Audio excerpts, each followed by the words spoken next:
nthawi zinet ngati mwatopa ndi chipani eti ngati mwaona kuti chipani chichi chilibe tsogolo like chilibe tsogolo kulibe nokungosazika kuti akulu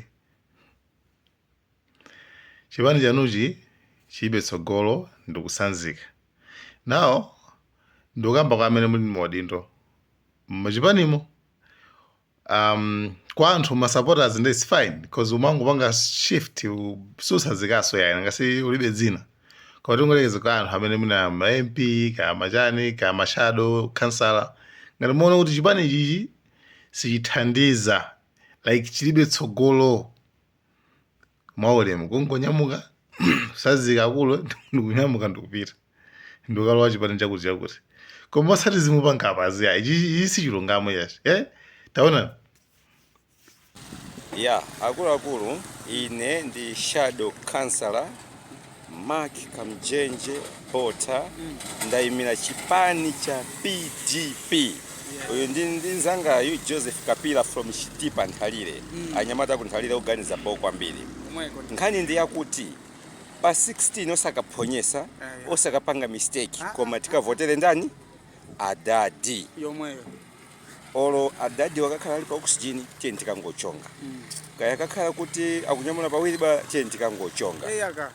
ziko laipa zinthu zakwera kwambiri mitengo kwambiri zedi ukaona mwamuna kamanena zocho boma ndilo mwili lako ngeresiri muziwe kuti mwamuna amene ukazi wake ndi hule ya kumujesa ndani mwamunayo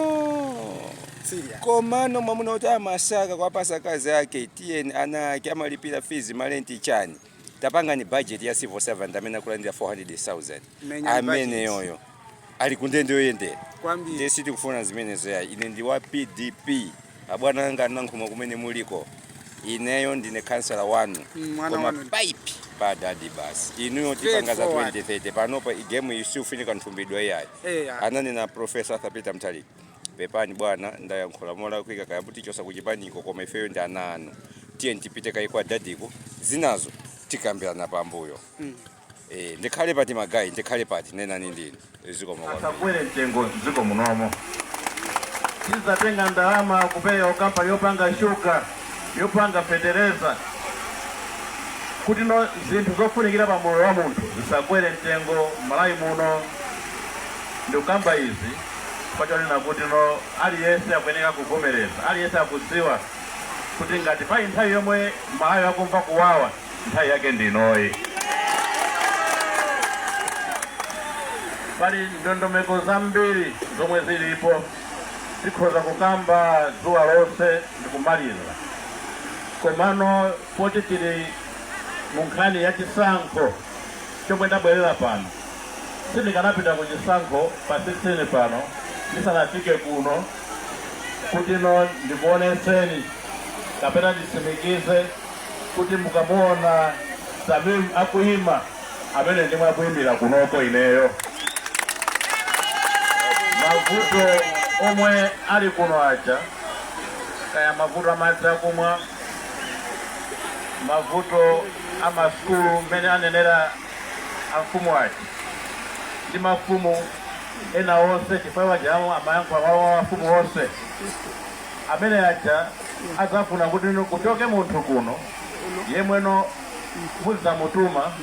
ndikubwera kuzafotokoza kuti kwathu kuli vuto lakuti kwathu kuli vuto lakuti ndiye munthu ameneyo munampeza sonokha ubwino wake munthu ameneyo ndikudziwanso kuti no ali ndi ubale wabwino pakati pali ubale wabwino pakati pake ndi inuyo anthu akuno mmankonda MP ameneyo mafumu akuno amankonda MP ameneyo komanso kuchumba misika mwathu mmene tilimo tizapanga register mubwera ngongole zimene ife mamvenda tizikongola mosavutika kwana kuli bungweranifi linayikidwa kuti lithandize anthu aku mudzinga awa kuti azithamanga koma bwana tikunena pano anthu awawa palibe sangakone tena amene anakatenga ngongole kunifi chifukwa cha zinthu zimene zimafunikira kuti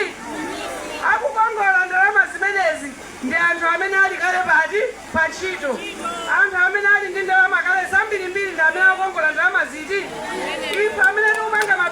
pang'ono tikukanika kukongola ndalama zimenezi. Ndi thumba lija la Vendors Fund tikukhulupirira Bwana kuti miyoyo yathu kumudzi kuno ife mavenda titani titukuka. Bwana amfumu akamba za msewu umene uja Bwana ndikuzoti yankho lake lilimo manifesto mwathu pamene mwayika ndondomeko yokuti constituency ina iliyonse izizalandira 25 kilometers ya msewu watala kutinso mayendedwe akhale otani ovuta. Mmene ndimabwera kunoko ndimazifunsa kuti kodi kunoko mzimayi wokuti ndiwoyembekezera matenda ayamba angaende bwanji kuchoka kuno kupita kuchipatala. Bwana panopo ulemu wa azimayi unatha chifukwa cha misewu. Azimayi akuchitira njira chifukwa cha misewu yovuta. Bwana zinthu zimene zobisika azibambo samadziwa kuti zimayenda bwanji, koma pano azibambo akuzidziwa kuti akatinyamula pa njinga ya moto zinthu zavutira pati othandizaso amakhala ndani mzibambo yemweyo. Bwana tikupempha nsewu, tikupemphanso chipatala chokuti anthu azithandizikira pafupi kuti ulemu wa azimayi awa ubwereremo. Titiwali pacha anati katsuke mbaleti anati ndisagawe ndiwedi ndi mawu amenewo. Bwana ndikupempheni kuti mudzuke mutionetsere mashado athu komanso muwayankhule anthu awa akufuna kumva mawu anu. Bwana tikuthokozeni kwa mtima wanu wodzichepetsa. Inuyo president oyamba kubwera kudzaona anthu akuno mavuto awo mwaona ndipo ali ndi chikhulupiriro kuti anthu amene wamwathandiza. Ndi mawu amenewo Bwana modzichepetsa ndikupempheni muyimirire.